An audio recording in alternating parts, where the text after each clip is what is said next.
Did it go by fast, Fitzgerald? Yeah. Wow. Greetings, everyone. It is Dynasty Mirror Search for Uhuru. Thank you so much for joining us. As we always do before we get started, we just want to thank you all for supporting Search for Uhuru, the platform over these years. Also, make sure you like, share, and subscribe to the content. Again, like, share, and subscribe to the content. And then go to dynastymirror.com. Please go to dynastymirror.com. While you're there, buy some merchandise. Buy the classic, again, classic. It is a classic. 101, Get Off Your Butt and Cold Call, written by yours truly in that gray, slim fits European cut suit. That is written by yours truly, Dynasty Mirror. Go and purchase a copy. Go to dynastymirror.com and purchase a copy. And then Patreon. Become a monthly Patreon. Again, become a monthly Patreon, patreon.com. Search for Uhuru. Without further ado, we have my brother on, my mentor, Mr. Fitzgerald Stevens. And today, Dynasty Mirror and everyone else. In fact, Fitzgerald, introduce yourself. For those who might not know, for those who are new to the platform, go ahead and introduce yourself. Tell people. Hi, my name is Fitzgerald Stevens. I'm an entrepreneur, serial entrepreneur. My business model, my business objective is to teach people how to empower themselves economically and time freedom by working with their own platform, building their own wealth platforms that will be able to leave a financial legacy and a wealth legacy for both them and their family. We employ a lot of financial concepts, simple concepts. We don't profess to be a financial planner, but you don't need to be a financial planner to do a lot of common sense approaches that we talk about. Love sitting around there and being an empowerment to people, making other people's lives better, truly, and making other people live in their purpose and doing what they want to do. But I just totally believe in getting the money thing out the way and sort of that you can do that. So hopefully hope you'll find this beneficial, what we're getting ready to say. We like to talk about various different things that's happening around the world, especially the way it relates to affecting people's economics, and trying to come up with plans to help us move forward despite of what's going on. So that's a little bit about me. From Southeast Alabama. What else? Grew up on a farm. Unfortunately, went to the University of Alabama. Unfortunately, yeah, University of Alabama grad. I guess thank God for my education. A lot of great schools out there, but mine just happens to be Bama, and we'll be 56 Tuesday. 56 for sure. Did it go by fast? Yes, it did. I remember when I was in high school, it used to drag by because I wanted to graduate so bad. Right. But yeah, it did. It just flew by, man. It really did. Frightening. Measuring stuff like in 10-year intervals. You wake up and you talk about, hey, I got time to do this. I got time to do that. And years gone, a couple of months gone. A couple of months turned into years, couple of years turned into 10 years, couple of 10 years turned into generations and stuff. So I remember a time, Prince, that I actually thought 27 was old. Right. I remember being undergrad at Alabama, and sometimes the alumni would come back and they would come visit for the homecoming games, and we're like, man, what is that old guy doing here? Man, why is he on this campus? Look at these young girls and everything. Well, and that old guy was 27 years old. Well, to us, 19 and 20-year-old, 27 was old. And then I turned 30, and I'm like, okay, I'm no longer all right. And then that's when time just accelerated. My dad told me when you turn 30, it looked like just time flies by. And he told the absolute truth of that. That's going on 26 years ago. He told me that. But I'm grateful that I have some wonderful parents. With my mom, and my mom especially, she always tells me, hey, you're just a baby. You're just young. You got plenty of time. So I love getting around my mom, and dad's similar as that too. And I met a gentleman, Prince, about I had the pleasure of meeting him, but maybe go ahead and go through with that colon cancer testimony. Right. I with Mr. Right. Joseph. Mr. Joseph was 87 years old. You know, we talk about age, man. He literally called. He said, "Oh man, you're just a baby." You know, that's what he called me. Like, yes, sir. Yeah, yes, sir. Thank you for that. But if anything, what I want to leave you guys with, stop putting things off that you really want to do. Mm. You know, stop Hold putting. on, I gotta write that down. I gotta write that down. Go ahead. Stop putting things off that you really, really want to do. Take time, so serious and so precious that it is. That tomorrow is simply is not guaranteed to us, and we really need to get about doing the things that, you know, bring fulfillment to us. Those goals that we've been shelving. Like for instance, I'm looking at a guitar right now, and I always wanted to play the guitar. Very much want to do that. I had this. Hold on one second. Go ahead. Go ahead. Yeah. Guys, make sure you hit that like button, and also in the chat room is my Karatbars affiliate link. Click on that link, sign up as an affiliate. I'm going to personally call you, and then also it's on the screen, the bottom of the sticker. It will be in the description. Watch the play. This right here. Go ahead. This right here is a piece of art. It represents I guess my love for music. I really like music. Don't know how to play a musical instrument, but you remember when I was talking to you guys about stop putting things off? There was a lady and her husband. Her husband had died, and he was a musician. And I said, oh great, you know, that's a nice guitar, real nice guitar. And she gave me her husband's guitar. I had it refurbished. It sounds immaculate. When was this, Fitzgerald? When was this? When was it? 22 years ago. Okay. I still can't play that guitar. I cannot play that guitar because I was going to get around to it. You know, she gave it to me because I asked and she knew I would take care of it. 22 years and I still can't get the guitar because I was going to get around to it. Should have been able to play like Earl Clue probably, but I can't because I never started. Thought I had time, but thought I had to do that. I'm not even going to say I'm going to learn. I'm just going to pick it up and start doing things. Even got the chord book. Could have took lessons and stuff. I could have been very proficient at, but I procrastinated.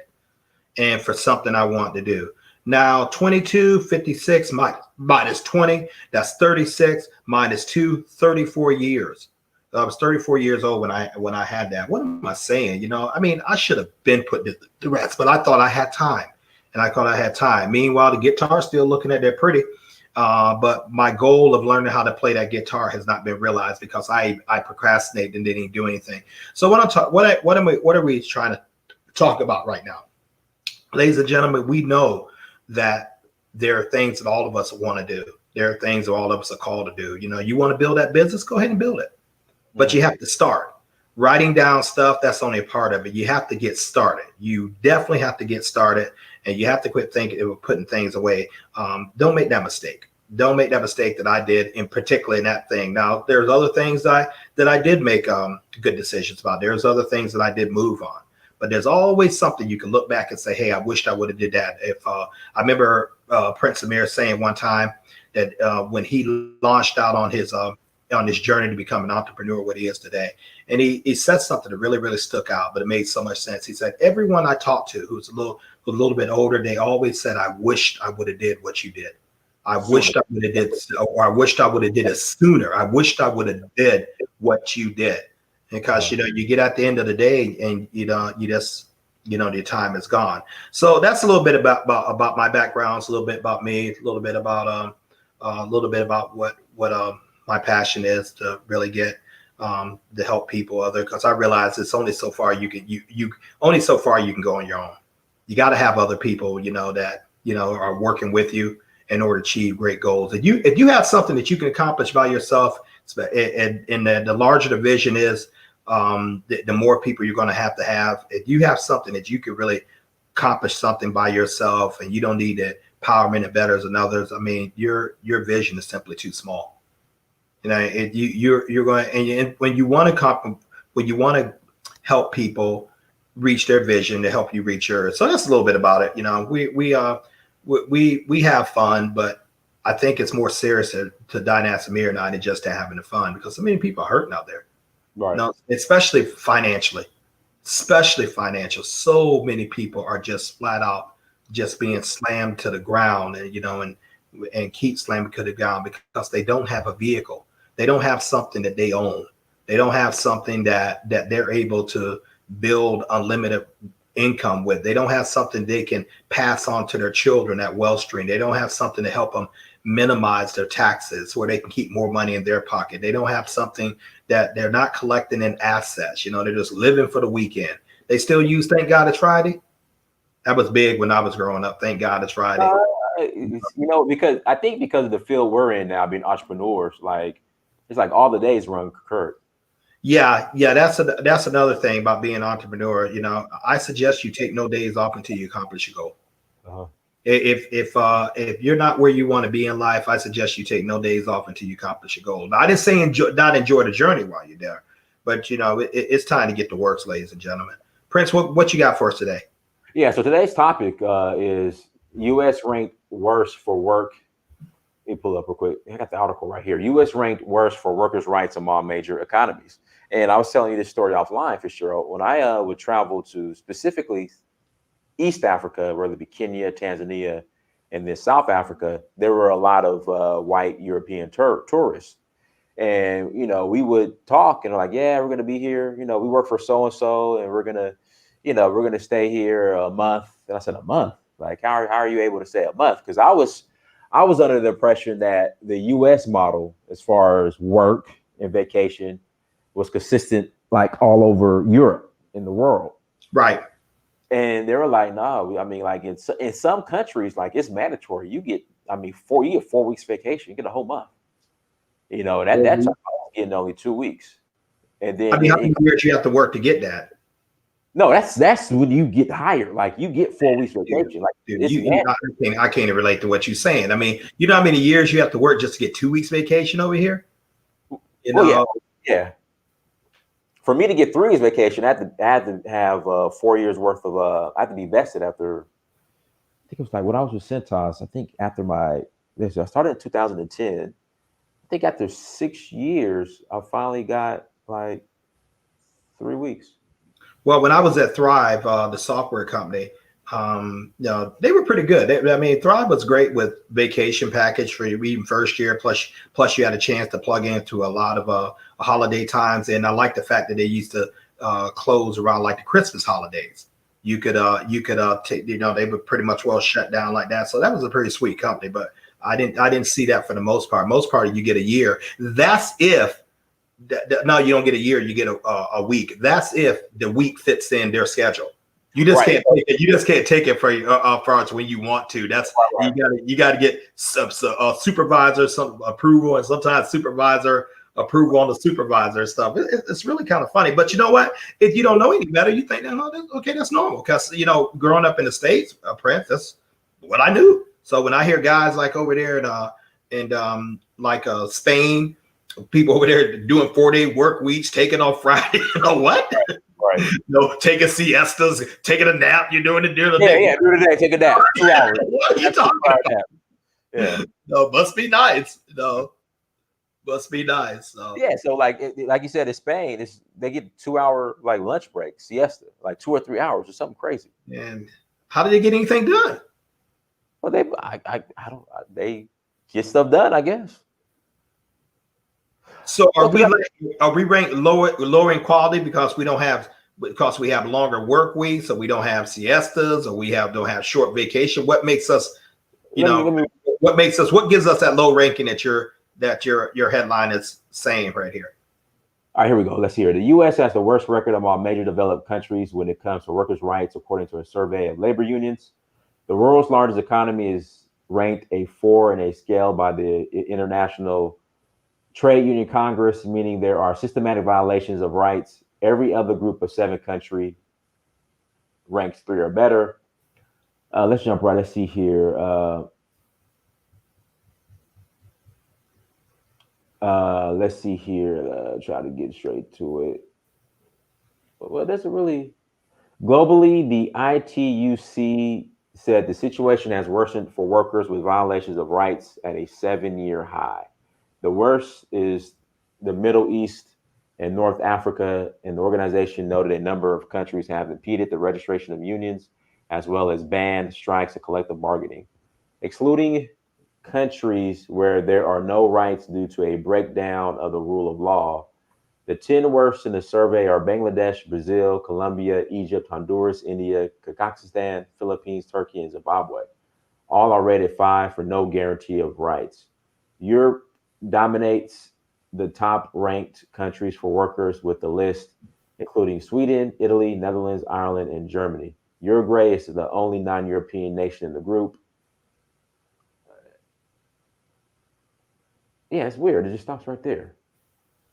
And you said you see an often. Well, then it would make sense why a lot of Europeans can go over to Africa and Right. and abroad and stay down there with times like that. And why do Europeans go to Africa so much, man? I mean, you know, you go to Australia, you got to America, you got Canada. Why Africa? They've just been hanging out in Africa, but then they're, you know, I mean, they're all over there. I mean, what is about what are they seeing that a lot of us over here in the States don't? The same thing I see is beautiful. I mean, the same thing I saw when I first went in 2011. Like, I'm like, why would I want to go anywhere else?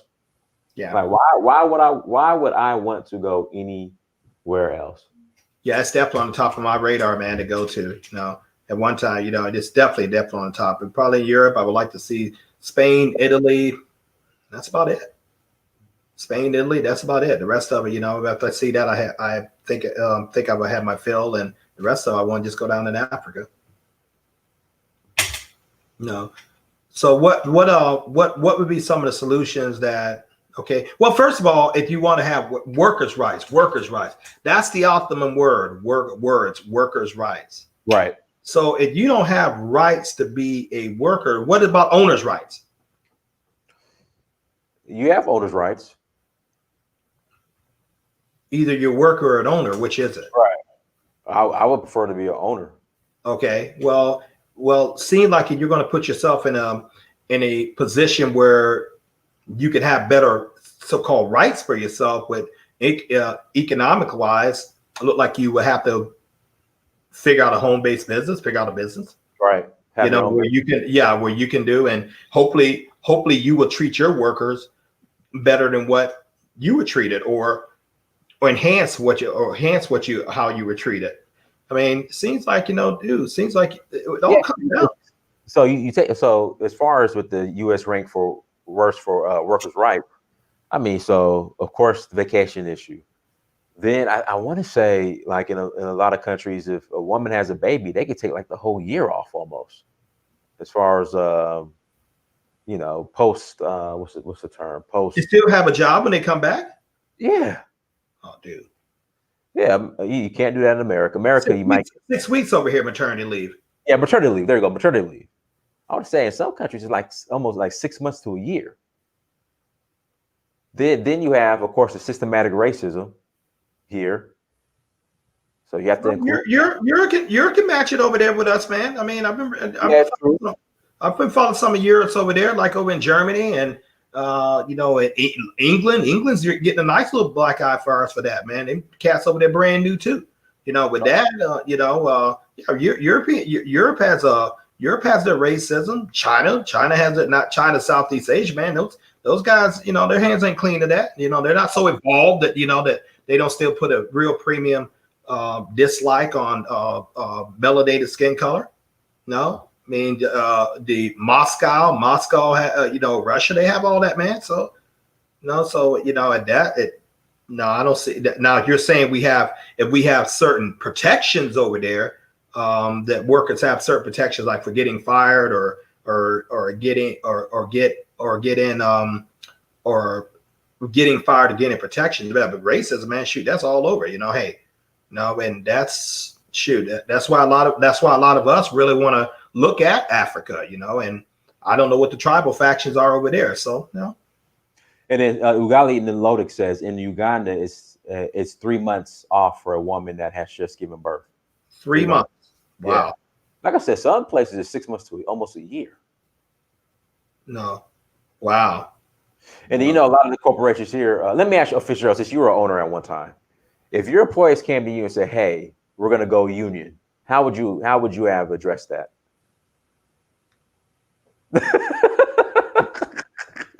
I just had to ask. I know a lot of corporations are anti-union. So if your employees came to you and said, Mr. Fitzgerald Stevens, we're going to unionize.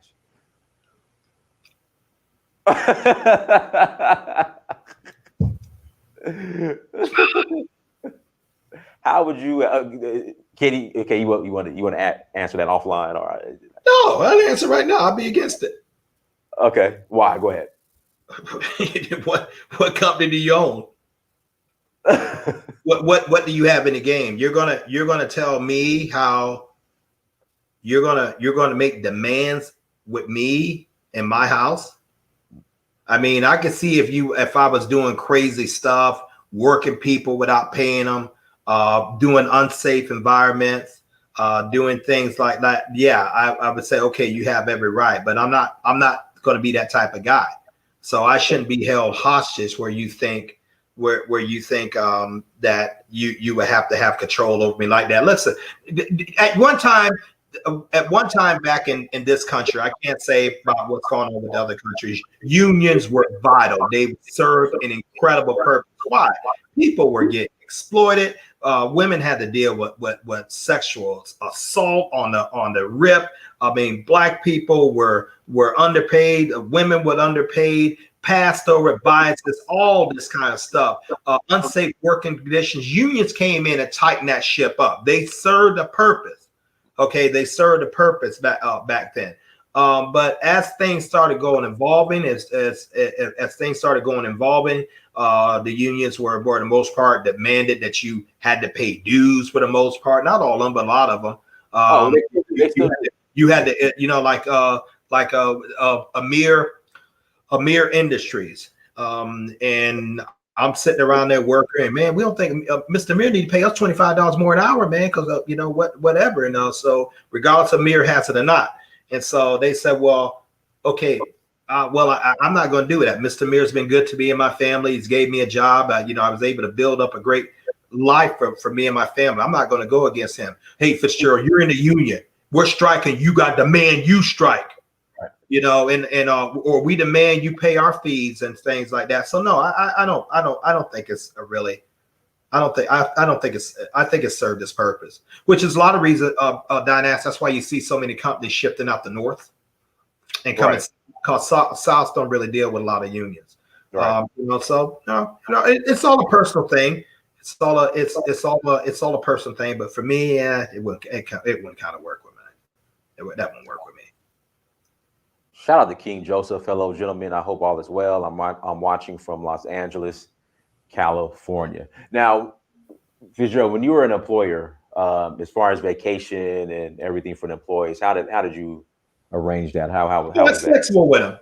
I was flexible with them. You know, flexible with their time and flexible if they needed time off and everything.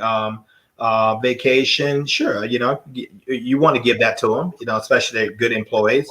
See, one thing's about a good employees, you want to give them good benefits. You want to pay them well, where you can keep them, because you're not going to grow your business into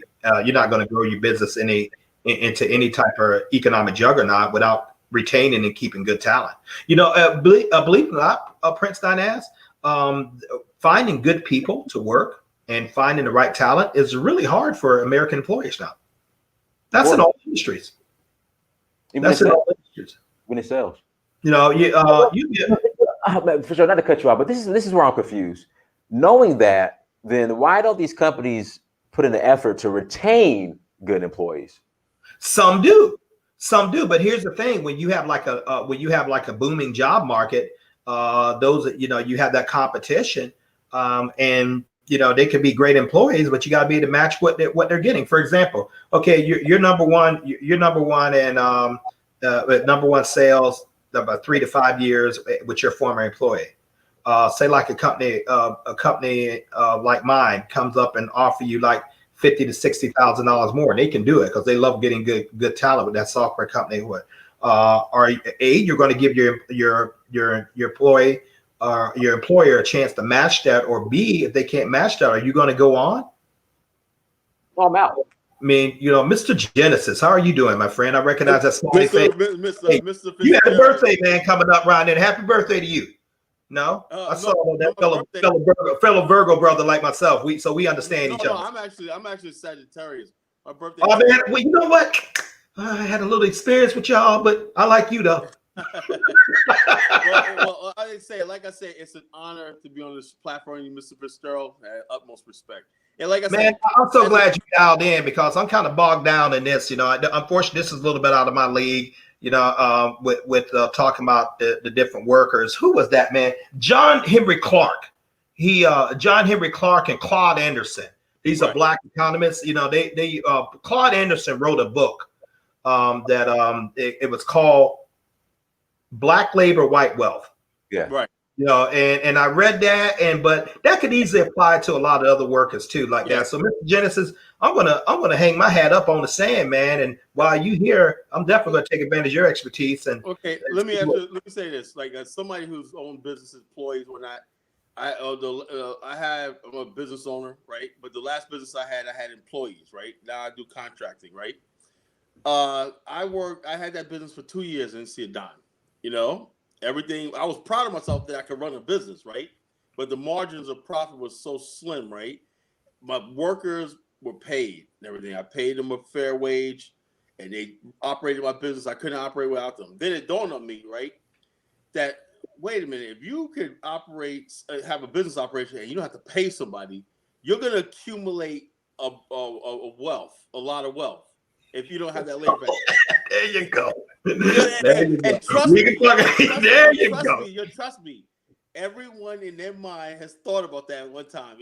How can I? You got the work. The labor. You cannot do anything. Everything wealth is for land, labor, capital, and human exertion and consumption. That's what creates wealth.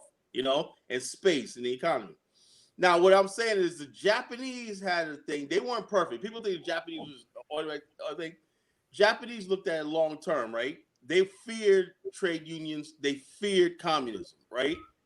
So what the Japanese did was this. If you notice how the Japanese, while we have CEOs that are billionaires, right?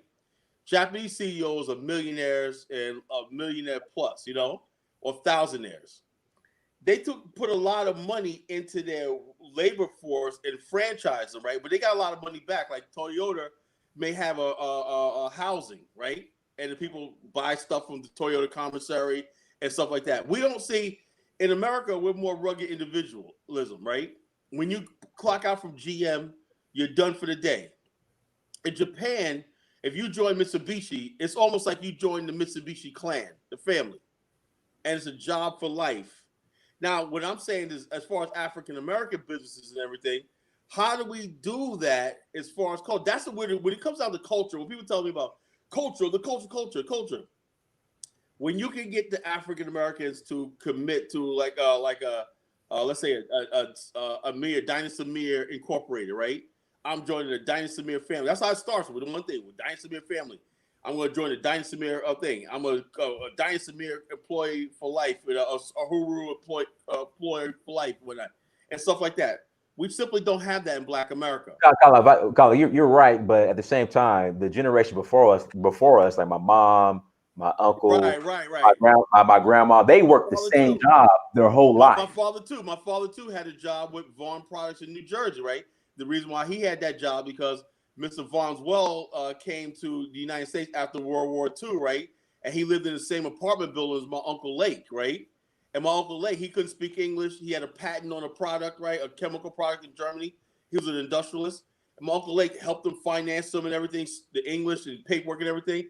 And he said, look, when they finally built the plant in Oakland, New Jersey, he said, your nephews, sons, everybody will always have a job here, And that's how I was able to grow up in a middle class community, I'm saying, in New York and the Jersey surrounding area, That's because of that. But what I'm saying is that right there, that loyalty right now, we live in an age of temporary services, staffing services, moving money, moving capital, temporary job here. You set up operation 5 years here, you go to offshore it here. There's no stability. So we have a generation now who don't know how to say I'm going to commit to you for life. Even if the boss look at you like, are you crazy? Yeah, you go to the average employer, I'm here for life. They look at you like, we don't even know if we're Yeah. going to be here for life. Yeah, they don't expect you to. You know what, gentlemen? If I may interject, and we can depend upon this individual, whoever he or she is, CEO DNP. I want you guys to listen to this comment. No, I'm sorry, Cadosis. Made this comment right now, and I 100% agree. America puts shareholder value and CEO salaries more than even the health of the company. Other words, if they give those dividends, those shareholders, even that means the destruction of the company or the health of it. Because back then, Mr. Genesis, not back then, but you remember, man, we're about in the same generation. Yeah. And Prince Amir, you remember this. She's probably like 8, 9 years old, 10. But back in the 80s, the Michael Milton, the jump bar king, they was notorious for being the corporate raiders. Man, they would come in there and they would extract the equity and break up a company and sell it off in parts. Let me say something. Just to turn a big profit. You ever see that movie Pretty Woman? Julia Roberts. Yeah. That's what that was all about. The junk bond era. When you buy a bond, you buy a bunch of companies, you downsize them, you outsource the business. You cut labor and everything, get all the profits up. But that was held as good. You know why? Because you understand how somehow America is, right? And this is America's paying for this stuff. And this is why you have Donald Trump as president right now. America only goes by what looks good on the outside. Mitt Romney, basically, Bain Capital, have taken over corporations, right? And gutted them, right? Made millions of dollars, right? And what happened was when he was the workers were required to build a stage, but it's like on the building their coffin, saying we're gonna be shutting down. That was considered good. Why? Because Mitt has fair hair and he's making a lot of money. That's the mentality of America. Where other countries, this is why I'm telling you, people always thinking, oh, America's going to save something. America's going to go over to Africa. No, America really does not get it. America is not the capitalist mentality is against nationalism. Nationalism means if you could build something and you're taking care of the worker, taking care of the environment, taking care of everything, you can make all the money you want. The capitalist mentality is I have no obligation to society. I have no obligation to workers. I only have an obligation to my shareholders, and that's the mentality in America that's destroying America, and we cannot put our future in this thing. Look what they did with NAFTA, all these jobs that went south of the border, right? With the same thing what they did. Okay, wait, we got a factory here. Hey, how we can get our stock up, jump up overnight? Announce that we're going to move a factory to this operation right here to Mexico. We don't care about we're going to put this little small town out of business, right? Just move to Mexico. Just announce it, right? And then basically, we're going to move. That's going to save us. Put those earnings and projections in your reports, and next thing you know, your stocks go up, and you create this big bubble, this big bubble of stocks rising and stuff like that, and people cash in and cash it out. It's legal. Like I said, like I always tell my friends, there's a difference. Something may be immoral, right? Immoral, but it's legal. The way they bust up corporations and do all stuff like that and manipulate the stock market and things and manipulate currency exchanges. It's immoral. It's untactful, but unfortunately, it's legal. And how do we? And I look for Mr. Fitzgerald for how do we navigate in these dangerous waters? Let me ask you something, Mr. Genesis and Mr. Amir. Do you think, based on the American brand and the American ideology, do you think it's possible for workers to have any type of security protection in the corporate marketplace? Seem like the very foundation of American capitalism is almost like hostile towards the environment of creating good workers. I'm not creating, maintain them. I've heard that right now it's down, like the average workers sometimes like between 4 and 5 years stay on a job and they're gone somewhere else. They're gone somewhere because the workers, it has been translated to the workers that companies don't care about them. They're expendable. Why should I give my loyalty to someone who is not giving their loyalty back to me? Why should I do that? So, and you know what the workers is over here I see, as far as in America, the highest bidder. who's giving me a little bit more? Right. And let me ask you a question. Who's gonna, how much are you paying? As a black business, this is another thing. When people, I put this out, I put a question out back in 2009 on the internet, right? And I was shocked when I discovered this. I said, how many of you ever work for a black business, right? And also I said, yeah, I work for a black business. I said, I'm not Uncle Leroy's janitor service where he paid you under the table. How many of you ever work? I said, that's what I said. I said, no, let me preface this, right? I said, how many of you have ever worked at a black business, right, where you got a payroll check where it says a federal number, everything from a black business, a payroll, and then I got every excuse. Well, such and such kept the books, and and these are people that are supposed to be educated. Well, such and such handle the books, and I'm sure that no. Did you get a paycheck, either bi-weekly or weekly, from somebody that says Uncle Leroy's plumbing service, and you got a paycheck from a black business like that?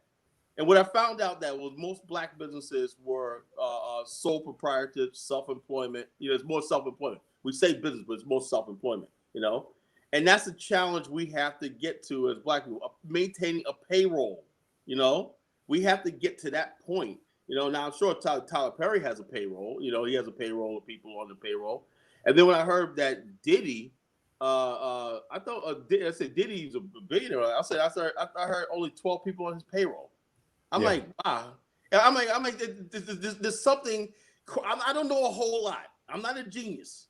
But if you're almost a billionaire and only 12 people on your payroll, these are the type of questions we need to start asking when people start popping up on black business. We need black business. We need black business. I want to see your payroll.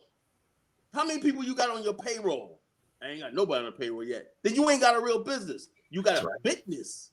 That's right. But you ain't got a real business. That's what the type of you said you got a business. You got business. You got a business. You got a business. You got a business. You got business. So we have to change the dialogue and set higher expectations of ourselves. Especially we talk about going to Africa and whatnot. And I'm gonna say this on the record, right? There's a lot of people who think they always say, "Yeah, man, labor's cheap over there." I'm saying, "Oh Lord, I get it. Labor's cheap, but we don't have to be that cheap, right? Because what happens is the social thing. Why don't we do some of the things we talk about? Share some of the wealth. You probably get more people. You know what's going to be the competition in the future? The control over labor. Labor is going to come back strong. I don't know how. Maybe not in America, right? But labor is going to come back strong. Why? Because people are going to be like this. Since everybody got in their mind that there's no loyalty, right? There's no loyalty to anything, right? The employers will be like, look, how did I get somebody in here and everything? Because 2 weeks later, they found something else, right? So they got to, so labor is in a good position to bargain and everything, right? If you go to the continent of Africa, if they're saying the average pay is $2 a day, I seen a mechanic in Ghana. The guy look like he's really good. He's an excellent mechanic. He only makes $275 a day a week. Now No, if you can, I have to be a day. I could have sworn I heard week. But Yeah, let's get minimum wage in Ghana will be at least 100 and I think it's like $150 a month. Yeah, so let's say it's a $2.75 a day. I do news reports of the week, but I'm sure it's a day. So anyway, so bottom line is this: let's say you're going to Ghana, you're trying to set up recruit auto mechanics, right? And you're saying, okay, yeah, I want to really do this. I want to train people, right? If you really want to do this, you will do like the mob did. The mob had a premium on labor. They control labor rackets. You know what I'm saying? They control it. They know this country can't work without the trucks, without the trains, without the porters, all these things. Even in Atlantic City, the mob control the waiters, the waiters. Why? Because those hotel people, you got millions of dollars online. If there's nobody, they form these unions, like that. So why don't you preempt that, and basically make that, do like Japan did, make a marriage between capital and labor and say, look, we could both benefit, if you join us. The problem in America is America just so hostile towards labor altogether. America is set up on the building of America was set on the exploitation of labor. Okay, may I please interject something like that, because you're taking me another way. Okay, the traditionally, let's say the last 40 something 50 years, the Democratic Party was known as the party of labor. Okay, they rode on the back of the working man, the blue collar man, blue collar man. President Donald John Trump, for some reason, he snatched that right off from under him. Okay, right. But and we saw, even though the Republican Party, they were decimating labor unions up in Wisconsin. You may know, Wisconsin, which was a heckified blue collar state. They got the unions off of there, and then we started seeing the Republican, part of the big Republican base with the South, who are non-unions. A lot of that commerce started shifting down here to Florida, Alabama, and particularly Texas. Texas has the most military bases in the whole nation, but they have been pulling oogles amount of business. Non-labor, Georgia, non-labor, Porsche North American World Headquarters is located right down in Hateville, Georgia, which is outside suburb of Atlanta, where the Ford Motor Company plant used to be. And so they took that. So it seems like, does the worker have an ally in America, period? Or are they going the way of contract laborer, which is exactly what it says, a contract? I'm with you based on, can you give me the better deal and the more benefits? Not for 20, 30, 40 years, when maybe about 2 years, 3 years. So what's the loyalty? How can you, but yet we still see the wealth gap ever increasing, and the laborers are causing that. I mean, they're causing that. Listen, man. I mean, Tesla, Elon Musk company, that cat's over $100 billion right now. Back around in March, it's probably about like 37 to 40 billion. I mean, that's manufacturing base. Who else is up there? Jeff Bezos. Technically, that's a distribution base, but he still. But which we hear stories like the workers of these high ends, are not getting free, being compensated. Yet there's this man over $200 billion. Walmart. So what's the balance, man? I mean, there is another thing is this. So you got to understand something, right? This is not a left-right issue anymore. This is not a left-right issue anymore. Jeff Bezos, Mark Zuckerberg, can you tell me, are they left or right? There's no left-right. This whole left-right thing they keep playing on television and media, it's a lot of stuff. The people that's on power, right? It's all about the power, Right. If they could shut people up, right, by giving some money here, like who was it just gave $100 million to some black Mackenzie Scott, who used to be known as Mackenzie Bezos. No, it's Bloomberg. Oh, he did that too. And then Bloomberg and somebody else, one of these other companies, I forgot who it was, gave a whole bunch of money, and then somebody said we're going to work for black. Everybody's giving all this money out and stuff like that. But like I said, black people are not going to see this money, right? It'll go not a penny. And so therefore, we're supposed to celebrate somebody giving a Black Lives Matter millions of dollars, right? Just so we could be like, oh, they gave money and everything. No, look. The whole thing is this: we're living in we know about the post-industrial world, right? Okay. The industrialized world, meaning that everybody was on a footing. We had to. It's going to take 100 years to build these cities, the steel, everything like that. America is pretty much developed, right?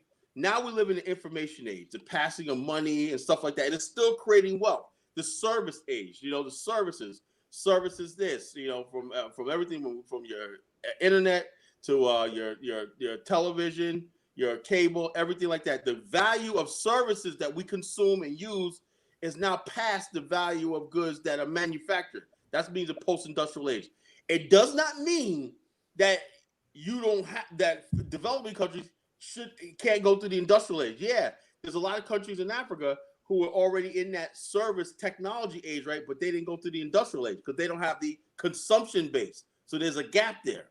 You know, you have to have the industrialized. Why? Because the industrialized society is what produces urbanized cities, large populations, large densely populated areas where people are naturally consumer. Like when you wake up in the morning in New York, right? The city is breathing money.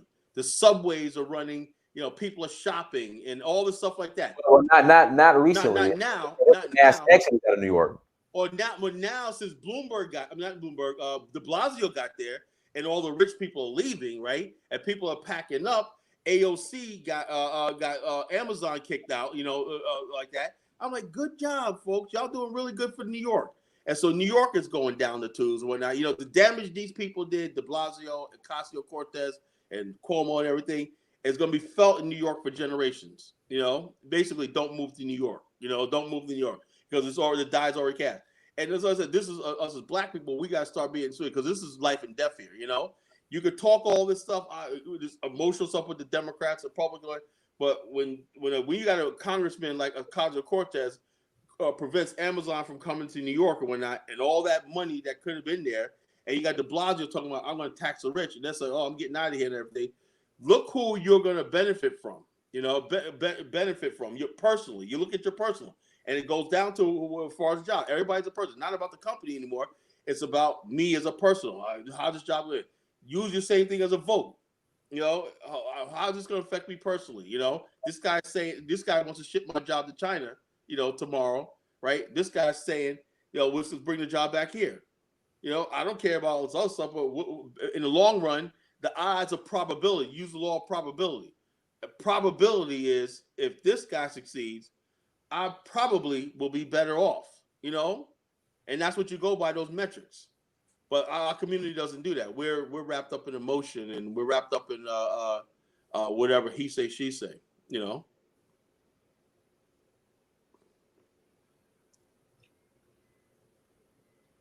Yeah. Guys, hit that like button. Hit that like button, you guys. And then once again, my affiliate links in the chat room. Click on the affiliate link. Sign up as an affiliate. Again, my Care Bars affiliate links in the chat room will be in the description. Is on the bottom of the ticker. And hit that like button.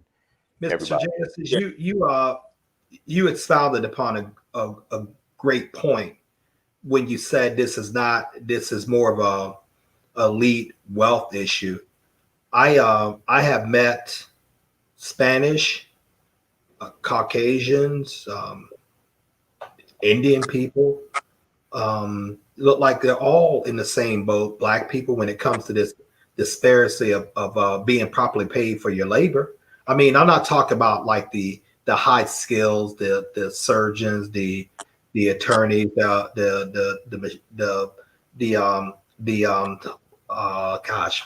can I put in there? The coders.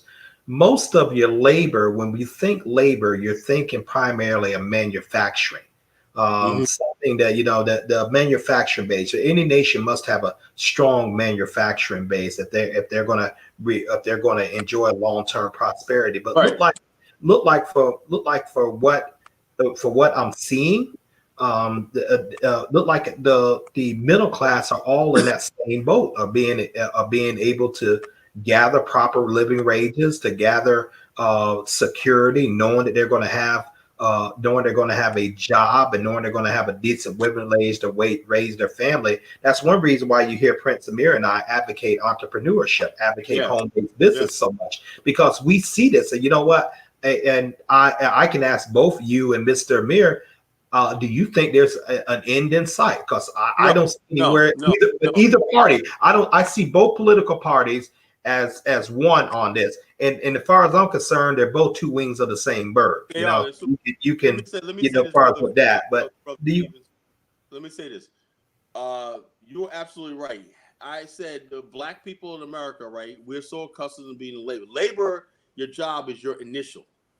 We have never become the investment saving entrepreneur. Even not just investment saving, having a portfolio of investments and stuff like that, you know, SUSUs, savings clubs and stuff like that, a way of making money like we're doing with the affiliate links with the Care Bar, you know, all different types of things where like that. And we have to make that standard in a community. Look at Singapore, right? Look at Singapore. Okay. People understand that Singapore, right? Every Singapore is given a plan, right? A fund, right? Like it's almost like an insurance plan, you know, insurance policy, right? Where you pay into it. It's like a annuity. You pay into it. At certain part out, it starts giving out money for you for college. It pays for you for a condominium. You get your life. You know what I'm saying? We don't in America. The whole idea of America is they don't want that. They just want you to take your money and spend it. You know, it's like being in a casino. A casino's not going to go when you go to a casino. They're not going to say there's a spending limit here. You know, do you check your budget here? The only thing you'll have seen in a casino is a Gamblers Anonymous hotline. That's all you'll see. But they want you spending money. You know, that's the same thing how America is. There's no plan for you. You don't learn about saving, investing in the stock market in high school. Why don't you learn that besides learning Macbeth? You know, I think I would have learned in high school Macbeth, the stuff that you should know how to a stock market, you know, a 401k, all the stuff like that. You should be planning that, knowing that stuff like that in high school, you know, and or even in elementary school to get prepared. But the American system is based on you get out there. We know a certain amount you're going to drop out, you know, become mechanics. Some of you are going to go to college. Some of you are going to go to the army. Boom, boom, boom. That's what they do the metrics. Those things have got to be updated, you know. And then it comes to the thing: how would our culture change if you have a large numbers of Black people who are investing in Africa, doing well, right? Then what does that say about the political system? What does it say if Black people, if they say, oh, well, most Black people now have a savings or a net worth of this, what would happen to the political and the cultural dynamic of America? If we're not at the bottom, if every movie, every media outlet is not based on us being victims and at the bottom, how would that change America? Right. America wouldn't know what to do with us.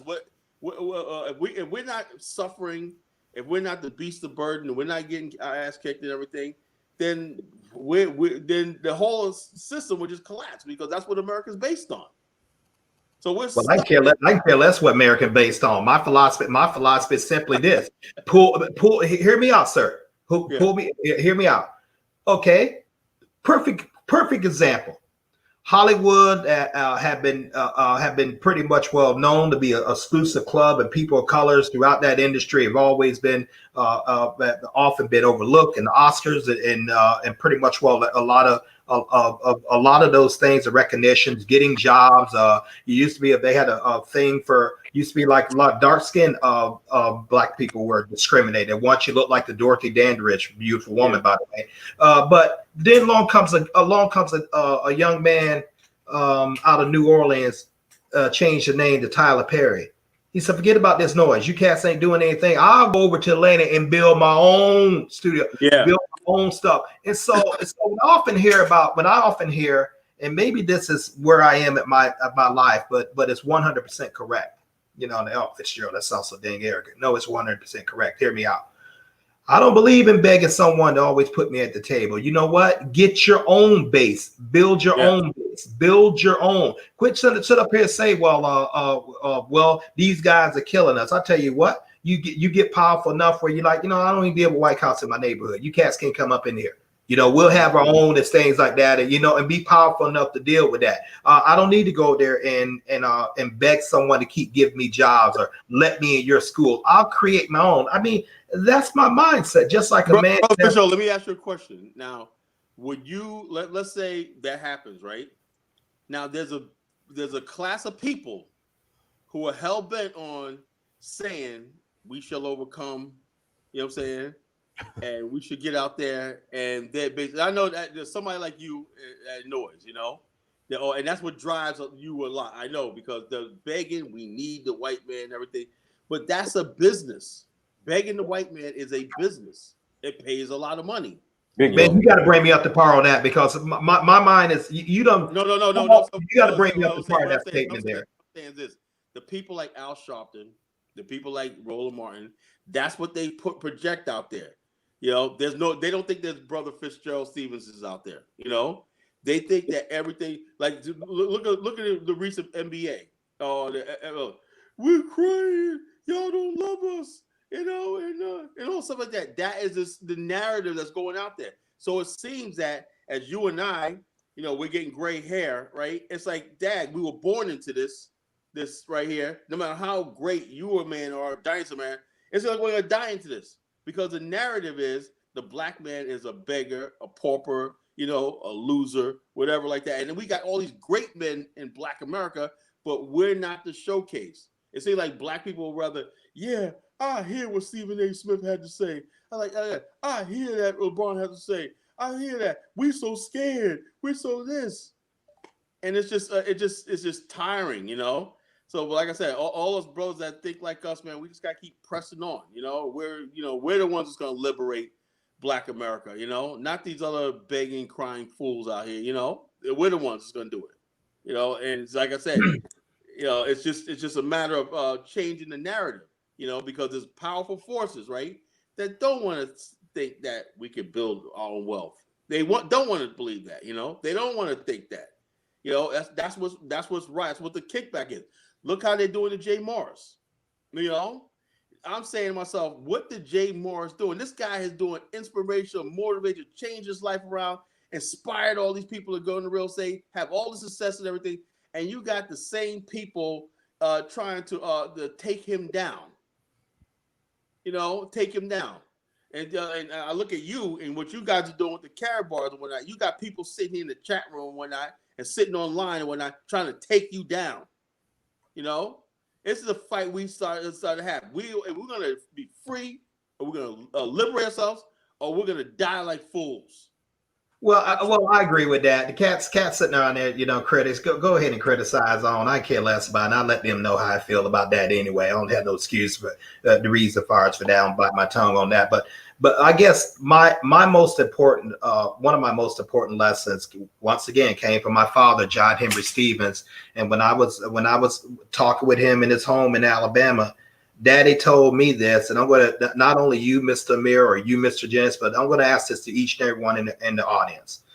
He told me that integration was was the worst thing that happened to us as a people. Yeah, it was. I'm talking because I realized I was in the presence of, my father and stuff. So I learned to stop talking when he speaks.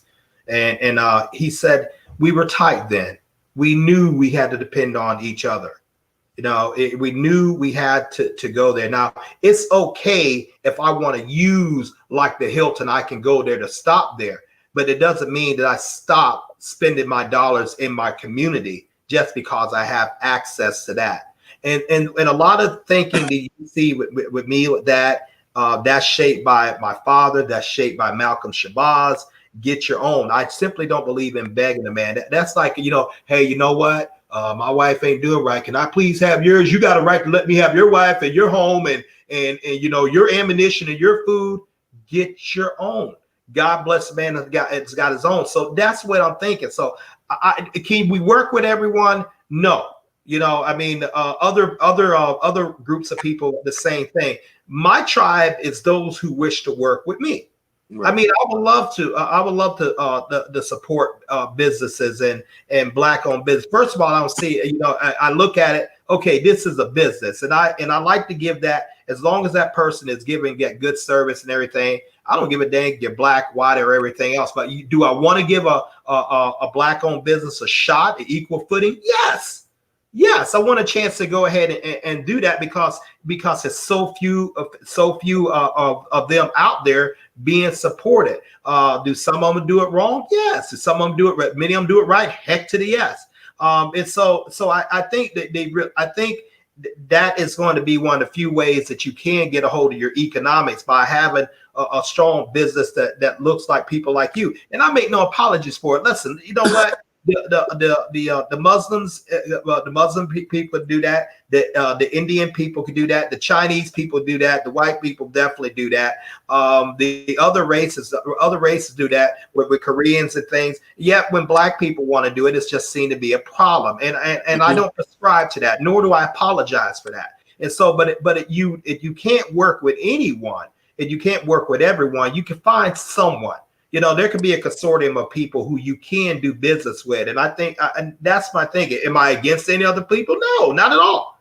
But I am concerned about the melanated people, because you know what? If the wealth disparity keep going down, keep on this trajectory that it's doing right now, there won't be any Black wealth. despite the $2 trillion spending power. Who cares about that? That is being said so much. $2 trillion spending power. Black athletes, Michael Jordan, Robert Smith, Tyler Perry, and everything Right. like that. I got another one for you, and I hate to say this. I really hate to say this because I am a Christian. The Black church, man, that's a business. Yeah, I think. But look around the communities. What is created out there? What is created with the billions and billions of dollars of tithes and offering right there? What businesses, what banks are created right there? What things? I mean, how does building a church, a church large and large and large, how does that bring jobs? I'm not talking about food pantries; those are good.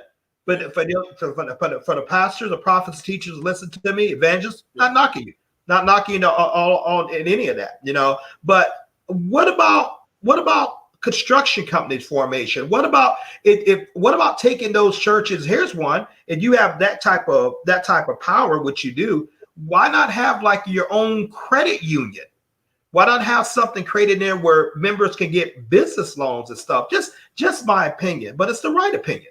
Because, you know, until you understand that, until you understand how to build a strong economic base for your people, you deliberately are condemned to go out there and ask your enemies. I just don't believe that. Let me say this. Now, over here, to be fair, over here, we have churches that do all that. Everything you just said. We have great. But the thing is, though, you got credit unions, you got pantries, you got all job outreach, and the thing is, you know, even with all that, right? You know, the situation economically is just beyond what these churches and all that can handle. I mean, I see they do good work. I'll give them credit, right? But the economic disparity is just something else, man. It's like, I think what it is I think the root of it is this right here. All the black neighborhoods where I live at right here are becoming white. Why? Because black people are just basically tired of crime. They're tired of everything. The younger people don't take over their parents' house or move out. They just let it go, whatever. And you got white people moving in. White people, Russians, Mexicans moving into what used to be black neighborhoods, you know, and stuff like that. So you don't have. I mean, you look at these neighborhoods. They look, some of the houses built back in the 20s. They look like they look like. Wow, man! Back in the day, you just picture yourself back in the days. I'm like, whoa, black people were living back then. You ever see the pictures from the 1920s? People dressed nice and everything, going to church and everything, you know. But these neighborhoods now, they're getting HUD loans to remodel them, and whites and everybody else, college kids and everybody out are buying them up and everything. What used to be a Black America, you know, what used to be Black America. So that's what we're dealing with. The fallout, like I said, the bottom's dropped out. But we're going to keep doing what we're doing, right? But I do believe it's time to start building. It's been time to start building the bridge to Africa and beyond, you know? I agree. Prince Amir started my thinking with that. And thank you, Prince Amir, for doing that. We need to have an African plan. Yeah. I mean, if you keep seeing that, you need to have an African plan. Now, I don't knock other groups. You know, if a man come in there, hey, listen, Mr. Asian man, Mr. Russian man, Mr. Caucasian man, hey, if you go in there, you see a need and you create something better, you know, the respect. I'm not knocking you. No, I'm not against you. Respect. I mean, we should be doing that ourselves too. But if not, like for example, and I know this about Prince Amir, and I know this about me, Mr. Jennings. I don't have the luxury of knowing your living arrangement. Right. I live in a very, very nice, affluent Caucasian neighborhood in Tampa. Now, I drive about maybe. But I got 6 black millionaires in my neighborhood.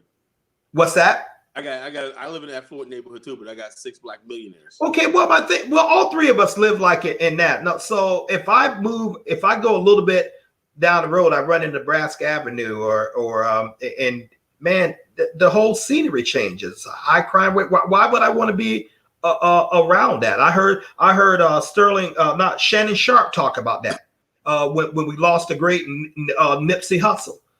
You know, when he was joined back in there. I mean, why would you want to be around that? You said, well, Fitzgerald, someone has to build, but it's not a matter of someone has to build. Why would you subject I'm not going to subject my wife and children and any other people I care about to that level of violence or that level of things, I'm not going to do it. They don't got anything. Now, Fitzgerald, there's some will say, yo, man, you got to go back to the hood. You know what I'm saying? You know what I'm saying? Now they're saying, now y'all bougie niggas trying to escape to Africa. Y'all ain't going nowhere. You got to get back to the hood and put the work in. You know what I'm saying? Let me address something right here. Because CNO DMP, man, evidently you just like to hear yourself talk. I'm seeing you comment, but hold on, let me deal with the cat. Y'all good at identifying problems. I challenge you to bring forth solutions. Were you not listening? This cat, man, y'all sometimes trying to get in the benefit of the doubt. See, I like our intelligent conversation. I'm cool with that. But some cat just want to, just hear stuff talk, man. So we're talking about solutions, as far as with getting a strong manufacturing base, creating solutions by starting own business. If not, home-based business is something.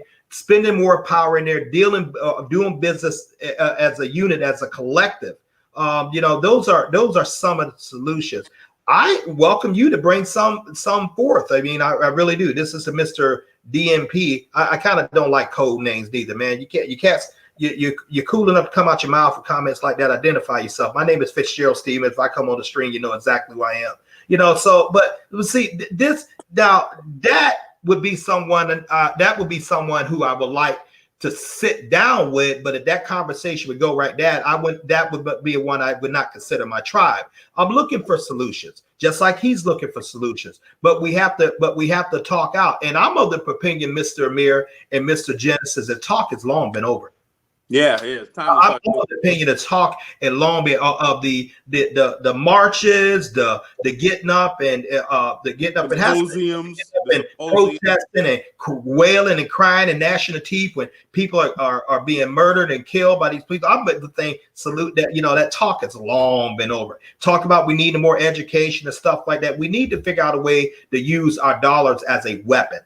That and Prince Amir. Man, I'll let you. You need to get in here because this is your show, and we're already an hour 6. So I'm going to defer to you, man, and just look at that. I mean, it grieves me, dude. It grieves me. There was one time there was a gentleman named Blue Major, and there was a gentleman named Brandon. I remember these guys. Yeah. And Mr. Genesis, we had a pretty good show, and they taught me some things, and if they're listening to them right now, they put a different perspective, and I told them they taught me some things.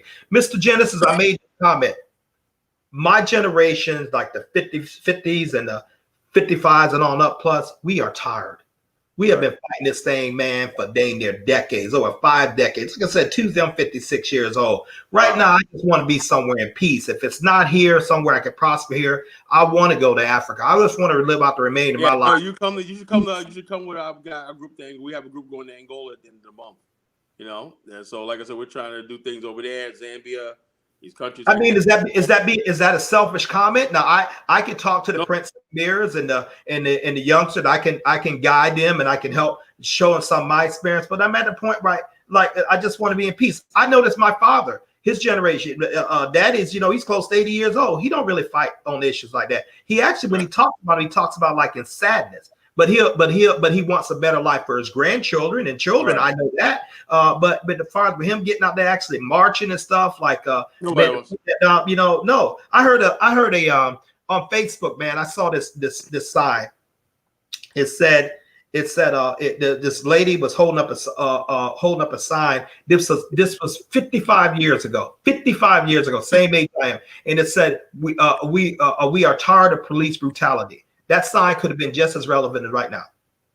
And so what we're looking for, man, okay, there has to be someone out there who's like-minded to work with those of us who want to be like-minded to find solution. If it's not in this land, let's go to another place. Let's go somewhere where you can actually be free. Prince Amir, talk to me. Yeah, I mean, so what we'll do, we'll go in and close out. Guys, in the chat room is my affiliate link. Click on my affiliate link. Sign up as an affiliate. It's also scrolling at the bottom of the ticker. It will be in the description. Kala, is there anything you want to share in closing? Thank you for having me on, Prince Amir. Fitzgerald Stevens. It's always an honor to be in your presence, Likewise, sir. And like I said, the main thing now is this, right?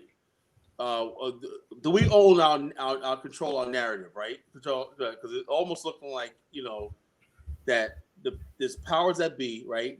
We want to come up, right? There's honorable men like Mr. Fitzgerald, right? But the culture and the narrative is we don't exist. Men like this don't exist. And that's a sad commentary. I'm sure his father is an honorable man, and his father at his age got to look back and say, wow, on TV, I thought I was done with this back decades ago. Right. Dennis, I remember when my grandfather died, right? He died the same week that Biggie Smalls was killed, right? And I'm saying to myself, rapper Biggie Smalls died. I'll never forget that. He was there, and 2 months later he died, in May of 1997, And so my thing is this, though. We have to break the cycle. What we're doing here is breaking the cycle just by even expression and option Africa, and investments and wealth gathering and everything. We got to keep doing what we're doing. We can't get sidetracked by politics and all this other stupid stuff like that, because they have made it in their mind that we are a permanent underclass, a permanent victim, right? And that basically we have no way out of it and everything, because they need us to be that role. Think about this. They need us to be that role. If we aren't that role, right? Not because no other group of people are going to come here and be the black people of America. Think what I just said. Nobody else is going to come here and be the black people. America needs somebody to be on the bottom, somebody to be oppressed, to make the masses of middle class white people feel secure. That's all it's all about. A white person can be white trash with nothing, but he's still above the average black person in social status. And that little bit of comfort, right? That's another thing. The comfortable people, the comfortable Negro, the comfortable white person. The comfort in that is we're going to basically keep it like that, right? Because I got a place in this system. Now, that doesn't benefit me any, doesn't benefit you and I any, but that's the way they want it. And so we have to, that's what we're fighting against, a revolution. To break away and say, hey, look, let the system collapse and they can leave us the hell alone and we can start doing our thing. And we'll be happy and be free. Yeah. Gentlemen, thank you very much for this conversation. It went in a way that was needed to go in. Part of the solution, a huge part of a solution, is to have comprehensive dialogue. And dialogue is only good to facilitate ideas, but dialogue is never a substitute for actions, the proper actions, and spurring people to action. Hey, for what we're trying to do is to spur you to think a little bit. Okay, let's give some great solutions. Here's one to start with. Open up an account with a black-owned bank, a minority bank in your neighborhood. Okay, simple thing. $25. You can do that. You get a list of that on the internet. Support a minority business in your neighborhood. Support people who actually live in your neighborhood. Register for a Big Brother Big Sister program. We have a lot of people a lot of single mothers out there could use help. Donate some of your time. Donate buy a couple of canned goods and donate an extra couple of canned goods to your local food pantry or to your local churches. There's somewhere we all could do. I think, and I've been really guilty of this, concentrating on the big target, but the little targets, 10 yards, 10 yards, 10 yards, that makes a touchdown eventually. And so there's things that we can do. Find out the number of your local congressman or your senator. Write a letter. Tell them that you're not happy with this, and you're going to galvanize voters. Do voters drives. Get in your car. Pick up an elderly person and take them to the polls. Spend some time. Start a neighborhood watch program, within your city. I'm definitely not a proponent of calling police, and not if people call. Y'all don't do that.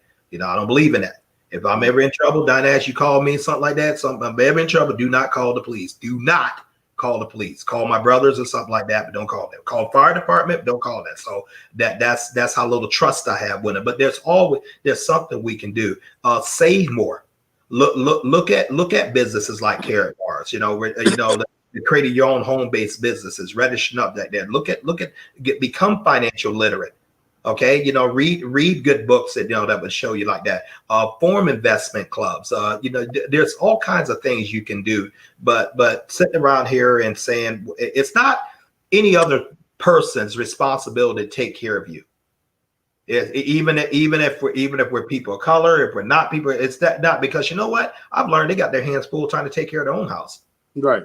And, I learned this a lot of other scared races out there too, but everyone can do something. But to sit up and write complaints on Facebook or LinkedIn or definitely a forum where men like us come talk and have disparity comments. I asked you what's the solution? What's the end game? Now, if there's something that if I'm off on left field and I have I'm flat out wrong, I have no problem with any of these men or any of the people in the audience say, hey, Fitzgerald, you're wrong. And if I feel that it's painted to me in a way that I'm wrong and I see it, I'll admit to you I am. But after the criticizing is done like that, solutions. We need to get solutions. I recommend we just start with a little bit of what we can do. Now, I just gave a few ideas right there, and they will work. I mean, with kids, oh my God! But what would a young 7-year-old, a young 8-year-old with the single mothers would benefit from 3 men like us, or many men or women like you? That could be invaluable. Just something as simple as texting. You did your homework done? Let me know your grades. It's just something simple so we all can start somewhere. And get out the idea that you got to spend everything you make. The economy is absolutely right. What Mr. Genesis said, it is a consumer economy. That says it all. It's a consumer spending. We're trying to talk about investing. We're trying to talk and primarily investing in yourself. So, man, this conversation is sorely needed to win in a way that it was needed to go away. We call ourselves talking about Carrot Bars, but what we also saying, hey, economic freedom, but you have to be disciplined to build it, and you have to work with everyone or work with you. And as I stated when we first started, gentlemen, time is flying by.